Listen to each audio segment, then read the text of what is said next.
bill to the House. The Honourable Mary Ann Street. Thank you, Mr Speaker. Labor is opposing this bill, and I want to talk about some of the reasons behind that. Clearly, we have always been in favour of appropriate, responsible, sustainable use of the environment for economic purposes. But our deep concern over this bill is that its protested balance between economic benefits and environmental protection is insufficient. It is insufficient.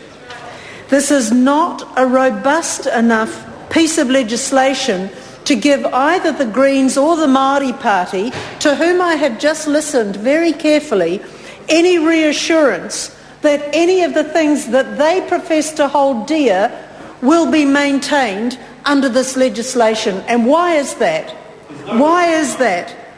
This doesn't balance or provide us any assurance of balancing economic interests and environmental protection, because in the end it comes down to regulation.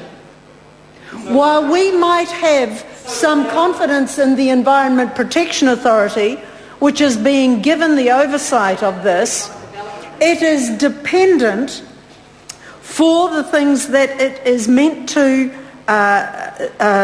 monitor and assess on the minister's say-so, the minister's determination of regulations which will not come anywhere near this Parliament, will not go anywhere near the Green Party, will not go anywhere near iwi, but will be the prerogative of the minister to determine.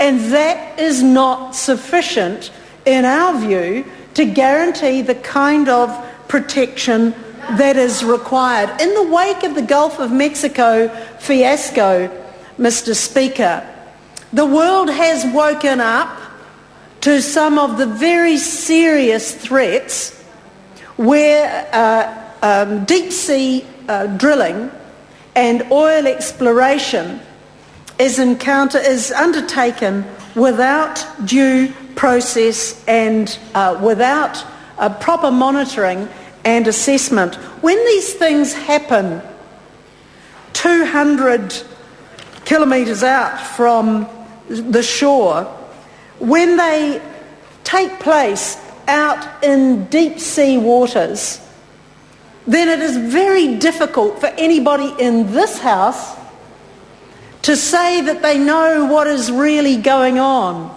And therefore, it is incumbent upon this House to make sure that the protective legislation around deep sea oil drilling, for example, is as robust as it can possibly be. But this is not what this legislation offers, Mr Speaker. There is no guarantee of protection.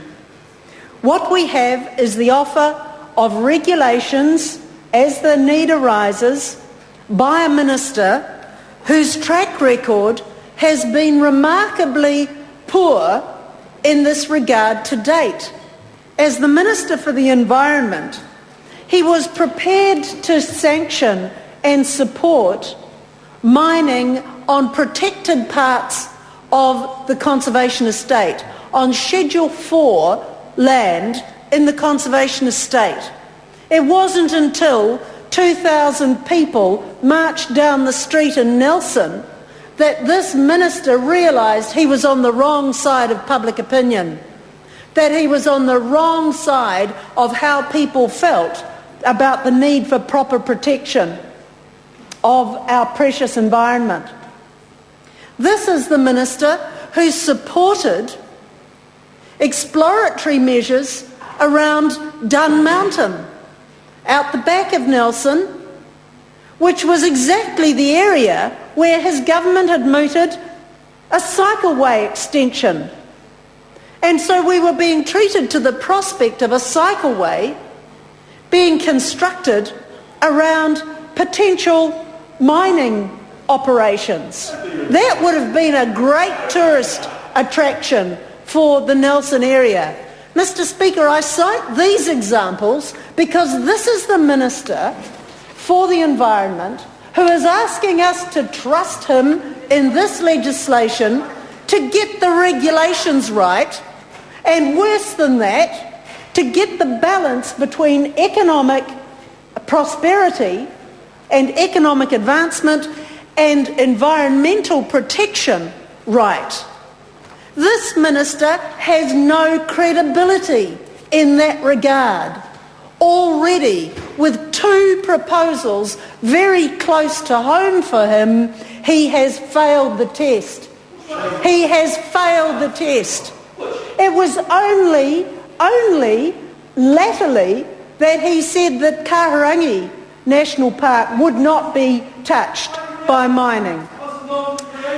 Oh yes, in the latter days, gosh, it was well underway under a Labour government, for goodness sake. But he just comes up to it last. It's like opening buildings that the Minister had nothing to do with advocating for in the first place. You know, that happens. We accept that. We accept that a previous government can set something up and an incoming government gets to sign it off. And I understand that. That happens. But in this regard, this legislation is asking us to put faith in a minister to make regulations that do not come anywhere near this Parliament for discussion. That ought not to be sufficient for the Māori Party. And I'm glad that Rahui Kātene has drawn attention to the fact that there is not adequate provision for consultation with Māori. We've already seen the fuss that has been created over the Raukumara Trench and the oil exploration by Petrobras in that area. And to say that to have a 2.5-line clause in this legislation at clause 26 that refers to the Māori Advisory Committee, I suggest is not sufficient. But more than that, I would also like to draw attention to the Green Party's comments, because on the 24th of August, when this piece of legislation was introduced by the Minister, the Green Party derided it for assisting dangerous extractive industries that contribute to climate change. Now, I'm sorry, but today it seems to me the Green Party is looking more blue than green. And while the National Party might like to celebrate its blue-green status, which I have to say, with the opening of a lignite mine and the announcement of the opening of a plant in Southland, the blue-green credentials of the National Party must be in tatters.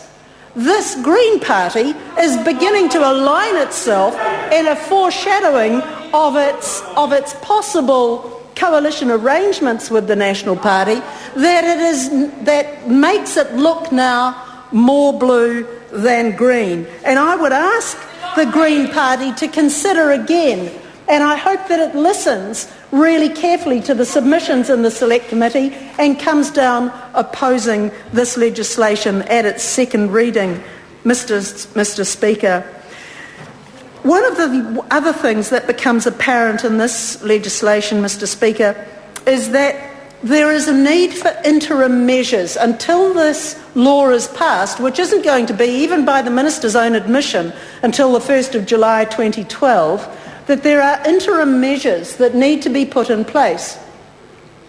And it says in the explanatory note to the bill that these interim measures will be developed in consultation with the industry, or the various industries, I presume, that are going to be engaged in activities in our exclusive economic zone and our extended continental shelf area. I just hope, Mr. Speaker, that the consultation, with the industries in this respect is a little more robust than the consultation with the film industry over the legislation surrounding that, so that our legislation is not for Sorry to interrupt the sale honourable member. to- Her time has expired. Call Louise Upston. Thank you, Mr Speaker. I'm pleased to speak in the first reading of the exclusive economic zone in continental